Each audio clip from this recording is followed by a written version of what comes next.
Olá, bem-vindo e bem-vinda à terceira temporada do People First, uma iniciativa da Fidelidade. Depois do sucesso das duas primeiras séries, estamos de regresso com uma nova anfitriã, mas a mesma prioridade, as pessoas e a sua relação com o mundo do trabalho. Eu sou a Catarina Oliveira, sou fundadora do projeto Espécie Rara sobre Rodas, já estive do lado do convidado na segunda temporada do podcast e fui desafiada pela Fidelidade a passar agora para este lado. Porque quando falamos de pessoas, é mesmo importante colocar-nos no lugar um dos outros. Não acham? Bom, perguntas como estás bem, está tudo bem, mas estás mesmo bem? De certeza? Quantas vezes é que já nos fizeram constantemente? E quantas vezes é que nós respondemos a verdade? E quando não estamos de facto bem, será que isso está mal? E os outros? Estão preparados para lidar com o facto de nós não estarmos sempre bem? Ninguém está sempre bem e as empresas têm de estar cada vez mais conscientes dessa evidência. Marta Rebelo é ativista e consultora em saúde mental. Jurista de formação, foi deputada da Assembleia da República e trabalhou no 17º Governo Constitucional. Ao longo da vida passou etapas muito diferentes na convivência com a depressão, com a ansiedade, do sofrimento em silêncio, do autoestigma e do enorme preconceito com a saúde mental, à abertura com que hoje nos fala e partilha conhecimento sobre o tema. Muito bem-vinda, Marta. Obrigada. É um privilégio estar aqui a conversar contigo. Nós hoje em dia falamos muito da força, da resiliência, não é? De sermos fortes e resilientes. Será que somos um bocadinho treinados e até educados a esconder as nossas emoções? Completamente. Esse é o preconceito mais antigo de todos os preconceitos. Pois. É a ideia de que temos que estar bem. Vai mudando, não é? Conforme a sociedade muda, a moda também muda, claro, da nossa aparência. Sim. Mas sim, é uma moda, é um preconceito e ninguém, como dizias, ninguém está sempre bem. Claro. Nós somos seres altamente binómicos, duais, não é? Eu, pessoalmente, acho que a fragilidade e a vulnerabilidade são tão bonitas quanto a força e a resiliência e são igualmente parte de nós. Às vezes até podem ter mais espaço em nós, em determinadas fases, do que a força e a resiliência. Claro. E achas que, ou seja, claro, no nosso ambiente pessoal, mas também no ambiente de trabalho, nós demonstrarmos a nossa vulnerabilidade, as nossas fragilidades e as nossas emoções pode ser visto como um sinónimo de fraqueza ou ainda é visto como um sinónimo de fraqueza em vez de um sinónimo de coragem? Até. Ainda é visto como fraqueza, como uma coisa negativa e é percepcionada assim por pessoas fora de nós e por nós próprios. Claro.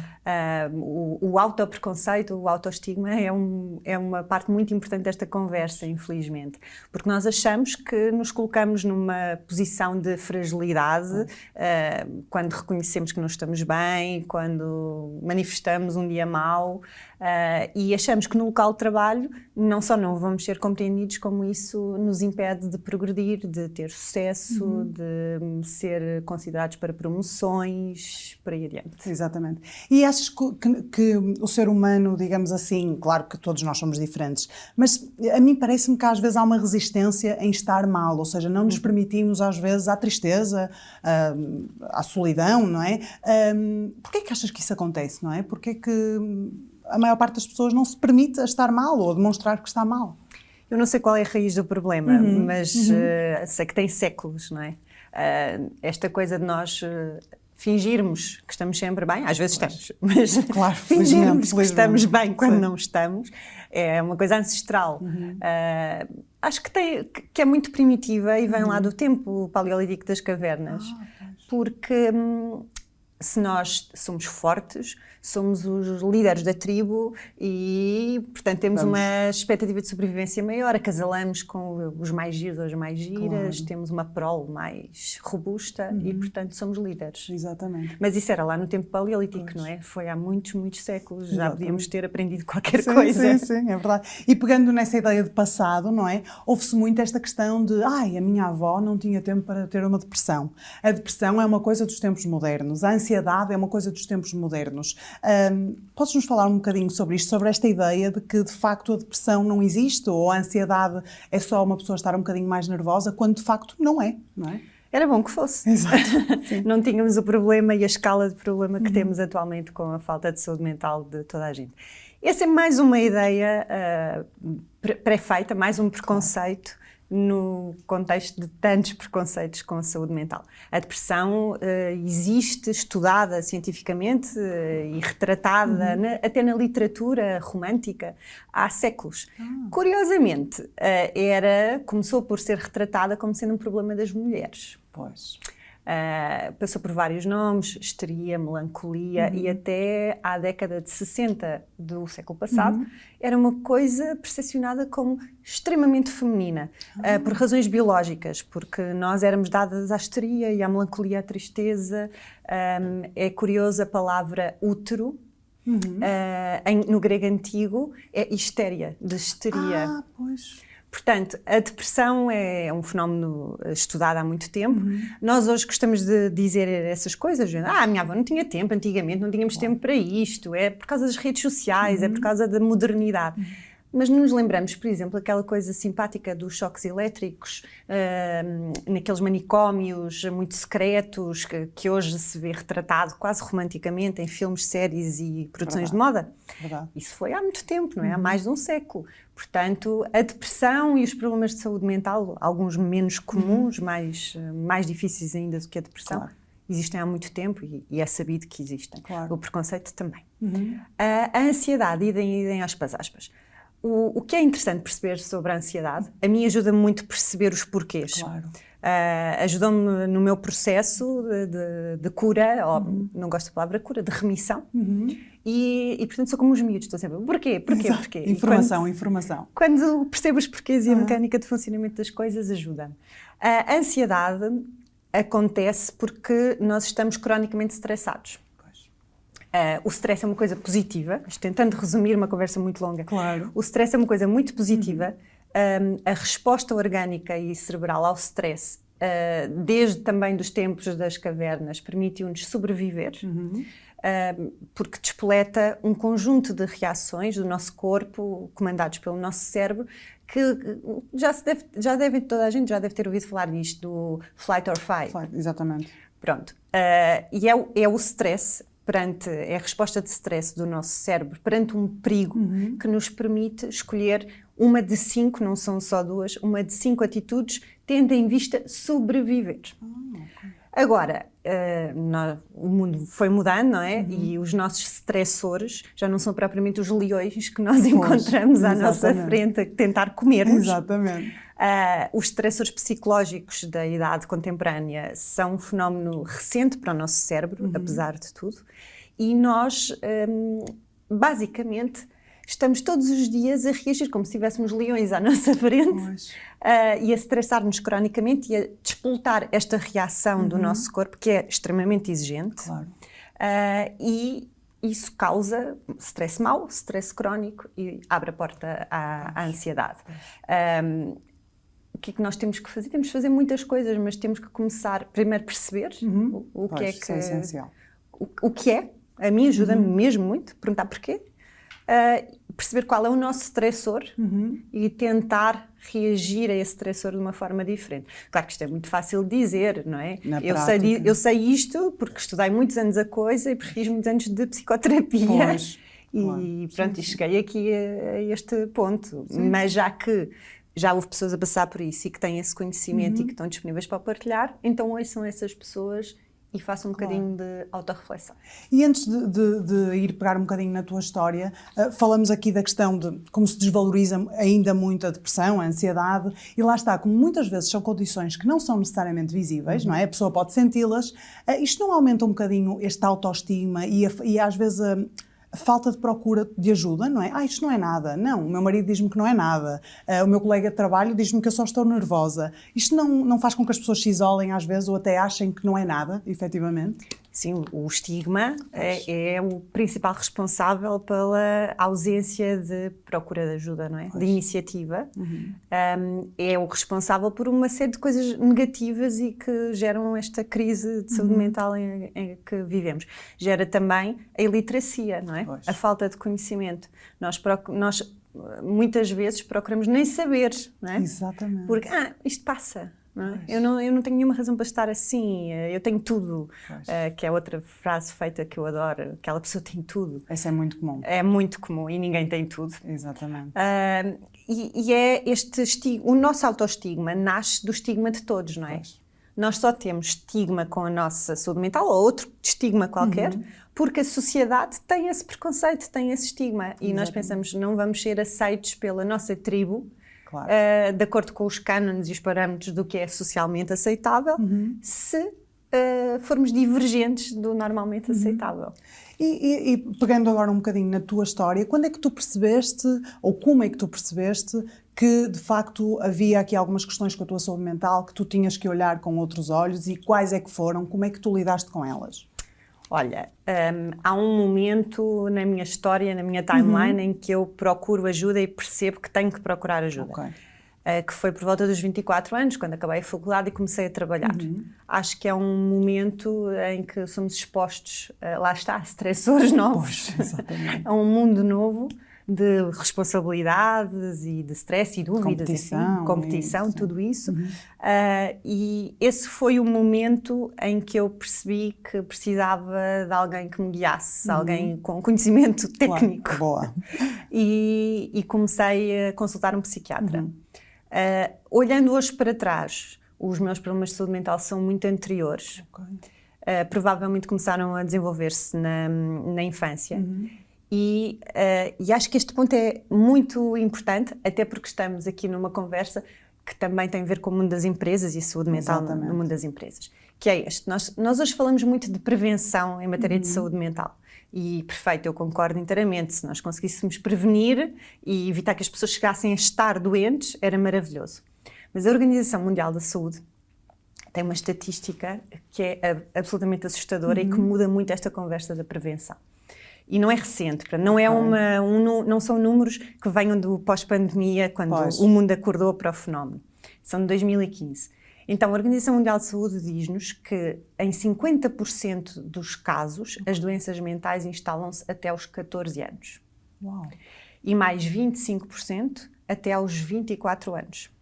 Portanto, se nós pensarmos nos adultos que hoje estão a lidar com um problema de saúde mental, só 25% desses adultos é que desenvolveram essa doença mental na idade adulta.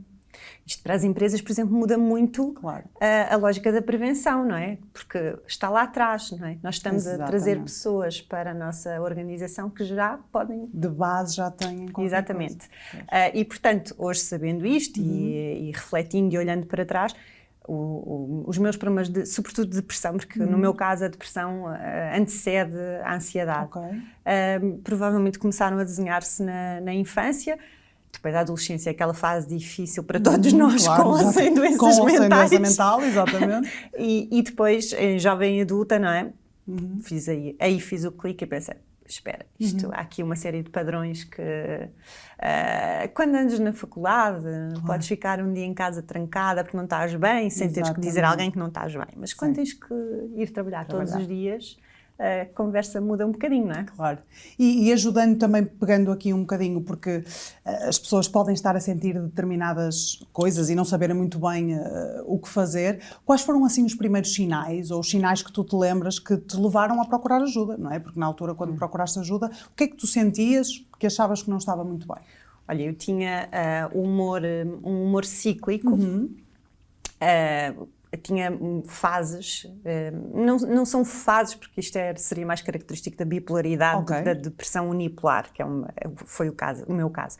Mas tinha momentos de extrema angústia, ou de extrema tristeza, ou de incapacidade de reação, de total falta de energia, vontade de sair da cama, que não tinham qualquer consonância com o que se estava a passar na minha vida. Podíamos pegar em 2 dias absolutamente iguais. Num eu estava normal, produtiva, enérgica, bem disposta, e num dia absolutamente igual a esse, começar da pior maneira, muito difícil de sair da cama, muito em baixo, com uma negatividade e o típico vórtice no túnel, muito, muito, muito negro. E lá está, quando tu tens tempo, não é? Quando és estudante, quando tens tempo para te deixar e entregar um bocado a isso e pensar, isto passa, deixa passar. Mas quando tens que enfrentar o mundo todos os dias para ir trabalhar, já não tens tempo para deixar passar e, portanto, repensas. Isto não é normal, isto é repetitivo, começas a pensar há quanto tempo é que isto acontece e, se for esperta, procuras quem saiba explicar um bocadinho melhor e ajudar-te. Claro. E foi fácil para ti pedir ajuda? Ou tiveste que lidar com este estigma de não, vamos deixar passar mais uns dias, ou foste encostada à parede um bocadinho? Não fui, quer dizer, se alguém encostasse à parede seria eu própria. Exatamente, porque isto foi um processo muito solitário no sentido de autoconsciência e de procurar ajuda. Não, a partir do momento em que eu fiz este raciocínio não me custou nada pedir ajuda. O ato de pedir ajuda. Depois, receber a ajuda foi um processo longo, porque não é fácil encontrar o terapeuta, o médico, o psicólogo, o psiquiatra, seja qual for a tua preferência, não é? Que seja o teu match, que resulte para ti. Esta é provavelmente a pergunta que mais me fazem, que é como é que eu encontro um psicólogo ou um psiquiatra para me ajudar? Normalmente a pergunta nem é essa, é diga-me por favor, Recomendo-me. Eu digo, eu não recomendo ninguém, porque a pessoa que resultou para mim pode não resultar para ti e o contrário também é verdadeiro. Sim. É como eu acho que a relação terapêutica é como todas as relações, se quisermos pegar na mais prototípica, uma relação amorosa. Exatamente. Ou há romântica. química ou não há química. E eu passei pela mão de vários psiquiatras que são reputadíssimos na nossa praça e que eu tenho a certeza que ajudaram muitas pessoas ao longo da sua carreira, mas que comigo não funcionaram. E para aí a quinta ou sexta tentativa foi um psicoterapeuta, um psicólogo, que tinha mais um ano que eu, portanto eu tive que enfrentar o meu preconceito em relação à idade dele, porque nós achamos que a sapiência é grisalha, não é? Sim, verdade. E que durante vários anos me acompanhou. Fiz terapia com ele e que me deu as ferramentas ideais para me resolver, não foi automático, e estar aqui hoje a falar contigo sobre estes temas. Pois, porque esse é um dos, não sei se há algum conselho que tu deixarias, embora já falaste um bocadinho, mas eu acho que essa é uma das coisas que eu mais ouço, que faz as pessoas desistirem às vezes de procurar ajuda, eu tentei, não resultou, se não resultou é porque isto não é uma coisa para eu dar importância ou dar atenção, e não necessariamente, não é? Não de todo, de todo. É uma sorte desgraçada tu acertares à primeira, cruzar-se no teu caminho alguém que faça esse match, que tenha essa química, com quem tu tenhas essa química. Então, o único conselho que eu posso dar é, o primeiro de todos, é se sentem que alguma coisa não está bem, das duas uma, ou as duas de preferência, procurem informação, procurem perceber a que é que corresponde aquilo que vocês estão a sentir e procurem ajuda. Eu sei que é muito difícil procurar ajuda porque o nosso Sistema Nacional de Saúde não tem resposta nenhuma, muito pífia. Precária. Os terapeutas, os psiquiatras, os psicólogos são caros e nem toda a gente consegue patrocinar esse tratamento. Os seguros de saúde começam a dar estas respostas, é importante também dizer. Mas tem que pedir ajuda, porque mesmo que nós procuremos a nossa rede pessoal, os nossos amigos, a nossa família, não são os cientistas da coisa. Não são pessoas que estudaram o cérebro, as emoções, estas doenças, estas patologias e que nos conseguem ajudar. Claro. E depois, insistam. Não desistam à primeira. Se não, vejam o meu caso. Foi à quinta ou à sexta. Sim. Portanto, não desistam porque é essencial ter ajuda terapêutica. Senão, e não insistam também muito, porque eu acho que nós percebemos rapidamente se aquela pessoa funciona para nós ou não. Portanto, não achem que é maluquice. Se não der, não deu. Parte-se para outra. É como nas relações amorosas. Exatamente. E há outros profissionais e o importante é não desistir. Exatamente. E depois um terceiro nível de conselho que é continuem a insistir. Porque mesmo quando encontrar aquela pessoa que vos ajude e que vocês se sintam ajudados e que funciona, é uma coisa demorada às vezes. Consoante o nível de doença instalada, não é? Claro. Porque as doenças mentais têm esse problema. E a depressão e a ansiedade e outras. Quanto mais tempo tu deixas passar, mais elas se instalam, mais alteram a tua neuroquímica e mais difícil depois é regressares. Regressa-se. Mas é mais difícil, mais demorado. Claro. Portanto, insistam. Isto é uma batalha de nós contra nós e não podemos desistir nunca, porque ninguém consegue salvar-nos senão nós próprios. Exatamente. Podemos ter ajuda, mas tem que tem que partir de nós.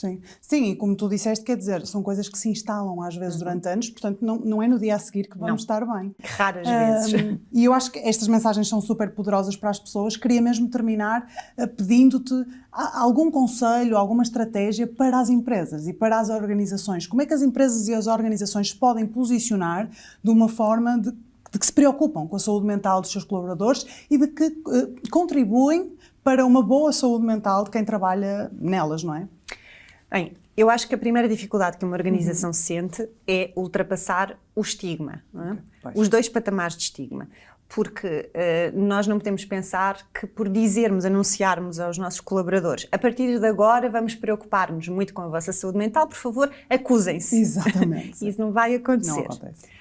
Portanto, eu diria que quando uma organização começa a preocupar-se com estes temas e quer posicionar-se, a primeira coisa que deve fazer é fazer um screening ao estado de saúde mental dos seus colaboradores. O seu diagnóstico. Sem dúvida. Um diagnóstico. Há diagnósticos poderosos, há questionários, há uma série de mecanismos que já estão relativamente experimentados, que garantem o anonimato e que conseguem dar pelo menos uma panorâmica, consoante o grau de detalhe. Porque isso é fundamental para depois oferecer respostas, não é? Nós temos que saber com o que é que estamos a lidar antes de tentarmos resolver. Se não sabemos o tamanho do problema, não temos solução para ele, não é? E depois, quando começamos a tentar resolvê-lo, já com conhecimento de causa, eu dou sempre este conselho às organizações com as quais falo e trabalho. O exemplo é mais fácil acelerar este processo se o exemplo vier de cima. Pois, das hierarquias, das lideranças. Exatamente. Olha, voltando à nossa primeira pergunta, a questão da vulnerabilidade, a questão da fragilidade, o combate ao estigma, o mostrar-nos como somos. É claro que os líderes são pessoas como todas as outras, e também têm o seu preconceito, também lidam com estigma e também passaram anos da sua vida a achar que têm que mostrar que são fortes e por isso são líderes e são eles que levam a empresa. Claro. Mas há formação, há literacia, há conhecimento que se pode passar aos líderes.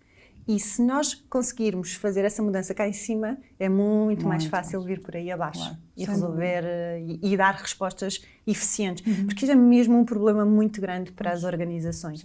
A Ordem dos Psicólogos diz-nos que em 2022, são os números mais recentes que existem, o absentismo e o presentismo decorrentes de falta de saúde mental dos colaboradores importou às empresas portuguesas 5,3 mil milhões de perdas de produtividade. É muito dinheiro. Pois é. Portanto, isto é um problema que tem expressão económica, além do flagelo social, não é? É um problema humano, social e económico, sem dúvida. Exatamente. Sem dúvida. Portanto, eu diria isto. Ótimas analisar, domar as dimensões, tomar as dimensões do problema e depois desenhar a resposta ao problema, a solução, conhecendo. E partindo do exemplo. Eu acho que liderar, por exemplo, é sempre muito poderoso. Muito obrigada, Marta. Obrigada. Foi um privilégio, aprendi imenso. Espero que tenham gostado deste episódio. Podes encontrar este e outros episódios do People First nas plataformas de podcasts habituais, no YouTube, Spotify, SoundCloud e Apple Podcasts. Contamos contigo no próximo episódio e até lá já sabes, dá prioridade ao que importa. Este é um podcast Fidelidade Studio. Um espaço onde damos voz à vontade de pensar a sociedade e o mundo. Ouve este e outros podcasts em fidelidadestudio.pt.